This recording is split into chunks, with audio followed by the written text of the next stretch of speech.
কবিতা ডিভোর্সের দোষী কারা। লেখক মোহাম্মদ ফরিদুল ইসলাম ফারুক খান। রচনাকাল ৩১-১০-২০২৫ ইং।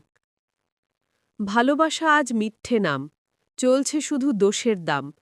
সেলফি প্রেমে বাধা মন, বাস্তব এলে ভাঙে বন্ধন। স্বামী বলে স্ত্রী খারাপ, স্ত্রী বলে স্বামী কপট সাপ। দুজনারই দোষ যে আছে, তবু দোষ দেয় একে একে। মোবাইলেতে ঘোরে মন, ইনবক্সেতে গড়ে সম্পর্ক নতুন। বাস্তব ঘর হয় যুদ্ধক্ষেত্র, ভালোবাসা আজ নিছক ক্ষেত্র। অর্থ চায়, মান চায়, দেহের টান, মন খোঁজে শুধু বাহিরে জ্ঞান। সহনশীলতা হারিয়ে যায়, ডিভোর্স শব্দ আগুন হয়ে জ্বলে যায়। দোষ কার? দুজনেই দায়। ভালোবাসা এখন শুধুই নাটায়। যেখানে আমি বড়, আমরা ছোট, সেখানেই সংসার ভেঙে হয় ক্ষত। ময়মনসিংহ সদর।